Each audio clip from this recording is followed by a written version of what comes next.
ఈ రోజున వాళ్ళకి 11 సీట్లకు పరిమితమయ్యారు. ఈరోజు లేరు, ధైర్యం లేదు వాళ్ళకి. విజయాన్ని తీసుకోగలిగారు కానీ ఓటమిని కూడా ధైర్యంగా కూర్చుకునే వాళ్ళకి స్థాయి లేదు. వాళ్ళకి పారిపోయారు ఇక్కడి నుంచి.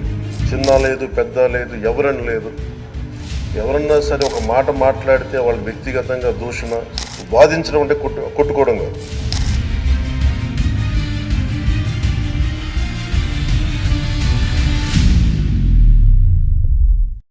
పెద్దలు గౌరవనీయులు పవన్ కళ్యాణ్ గారిని మాట్లాడవలసిన కోరుతున్నాను.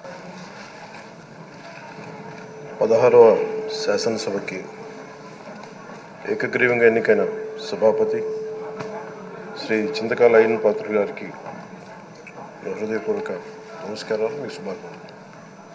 ఇది నేను మొదటిసారి అసెంబ్లీలోకి అడుగు పెట్టడం.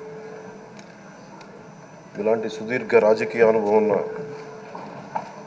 దాదాపు 7 సార్లు ఎమ్మెల్యేగాను, ఒకసారి పార్లమెంట్లో అడుగుపెట్టిన మీకు, Panchayati Raj, technical education, forest, R&B అనేక మంత్రిత్వ శాఖల్ని సమర్థవంతంగా నిర్వహించిన మీకు ఈ సభాధ్యక్షుడు, ఈ స్పీకర్ స్థానంలో కూర్చోవడం నాకు చాలా ఆనందంగా ఉంది.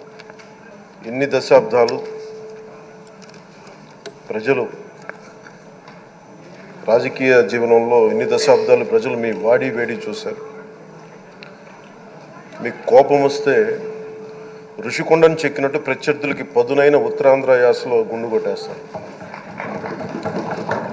ఒకటే బాధేస్తా ఉంది సార్, ఇకపైన మీకు తిట్టే అవకాశం లేకపోవడం. కానీ ఇక మీద సభలో ఎవరు తిడుతున్నా దాన్ని ఆఫ్ చేసే బాధ్యత మీ చేతిలోనే ఉంది. మీరే మైక్ ఆఫ్ చేయాలి. అంటే మా చిన్నప్పుడు నేను చూసేవాడు, ఒకసారి అల్లరి చేసే అబ్బాయిని క్లాస్ లీడర్ చేసేవాడు చిన్నప్పుడు మా స్కూల్లో. కానీ ఇన్నాళ్ళు ప్రజలు మీ వాడి వేడి పలుకులు, మీ ఘాటైన వాగ్దాటి చూశారు. ఈ రోజు నుంచి రాష్ట్ర ప్రజలు మీ హుందాతనం చూస్తారు.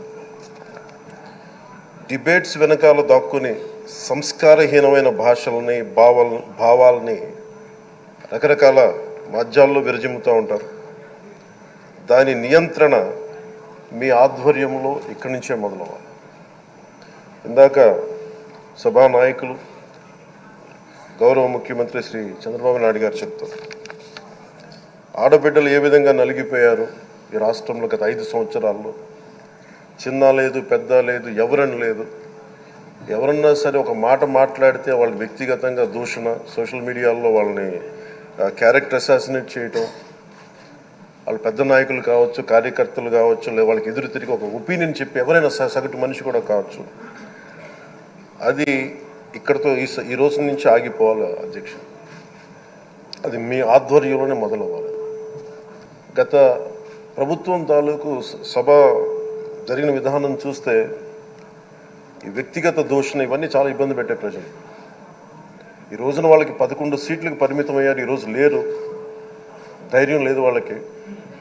విజయాన్ని తీసుకోగలిగారు కానీ ఓటమిని కూడా ధైర్యంగా కూర్చుకునే వాళ్ళకి స్థాయి లేదు. వాళ్ళకి పారిపోయారు ఇక్కడి నుంచి.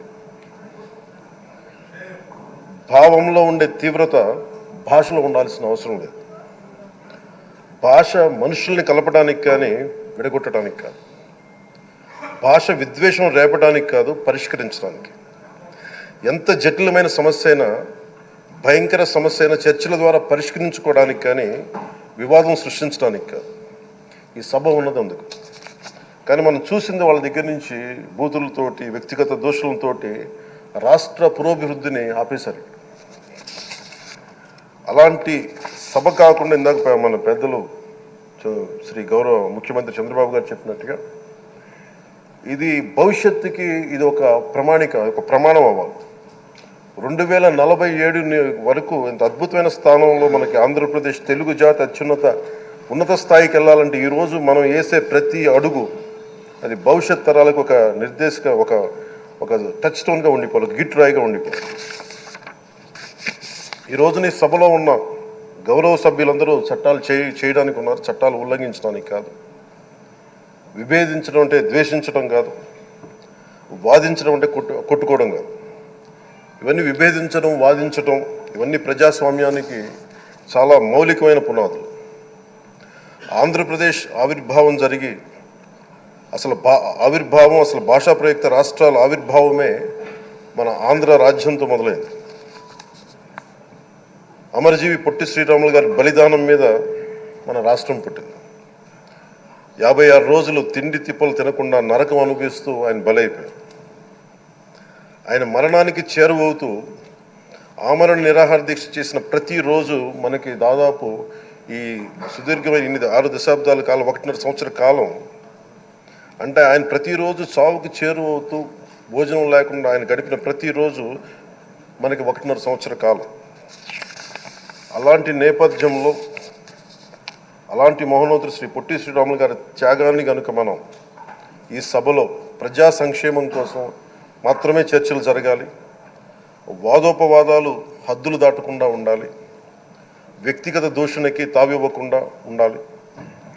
అలా కాకుండా గత ప్రభుత్వం లాగే ఈ సభని తిట్లకి, బూతులకి, కొట్లాటకి వాడితే ప్రతి నిమిషం పొట్టి శ్రీరాములు గారి బలిదానాన్ని అవమానం చేసినట్టే. ఒక గొప్పవాడు, ఒక మహానుభావుడు బతికినప్పుడు మాత్రమే కాదు, చనిపోయిన తర్వాత కూడా కొన్ని తరాలు ఉపయోగపడతారని నిరూపిస్తారు.